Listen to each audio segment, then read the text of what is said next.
Well साथीहरु, तपाईहरु यदि भलिबल फ्यान्स हुनुहुन्छ भने यो भिडियो तपाईहरुको लागि हुन सक्छ। भिडियो सुरुदेखि अन्तिमसम्म हेर्नु होला। दर्शकबिन, नेपाली महिला भलिबलकी क्वीन भन्ने बित्तिकै प्रतिभा मालीलाई चाहिँ चिन्ने गरिन्छ।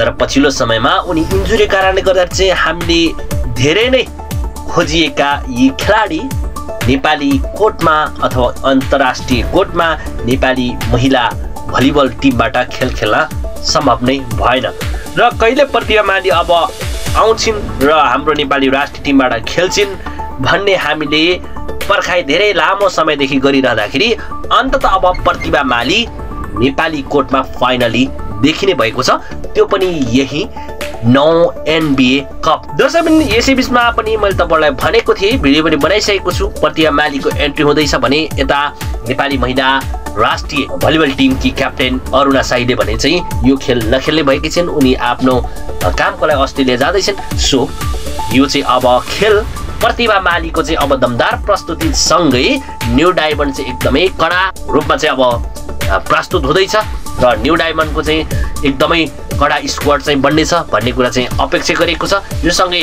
न्यू डायमन्डका मुख्य प्रशिक्षक कुमार राई पनि एकदमै खुसी रहेको कुरा बताएका छन् र उपाधि पनि अब यो पल्ट चाहिँ न्यू डायमन्डले नै उठाउने भन्ने दाबी पनि गरिरहेका छन् भन्ने कुरा पनि आएको छ। लेट्स अब होप कि प्रतिभा मालीको अब यो धेरै लामो समयको ग्याप पछि उनले एन्ट्री गरेसँगै उपाधि पनि उचाल्न सकोस्, हामीले यही चाहन्छौँ, हामी सबैले कामना गरौँ। दर्शकबिन, अब हामी लागौँ पुरा जानकारीतिर है त। स्टार भलिबल खेलाडी प्रतिभा माली फेरि नेपाली कोर्टमा उत्रिँदैछिन्। नेपाल भलिबल संघ NBA ले आयोजना गर्न लागेको 9 NBA महिला तथा पुरुष भलिबल च्याम्पियनशिपको सुरुवात सँगै न्यू डायमन्ड युथ स्पोर्ट क्लबले आफ्नो बलियो टिम सार्वजनिक गरेको छ।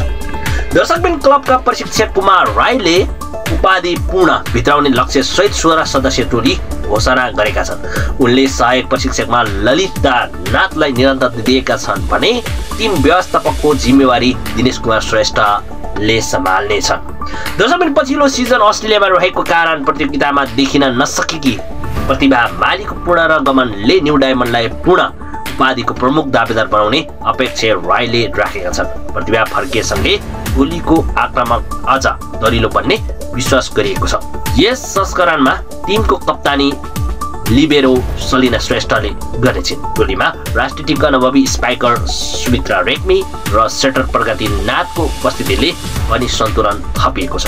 साथै यो टिमबाट खेलेका जेनिसा विश्वकर्मा, अन्जिला प्रधान, सलिना बुढामगर, निशा महरा, नमसरा राणा, सुनिता खत्री, रेबिका लामा तामाङ र सरिका कार्की जस्ता उदयमान खेलाडी चाहिँ अब न्यू डायमन्डबाट खेल खेल्दैछन्।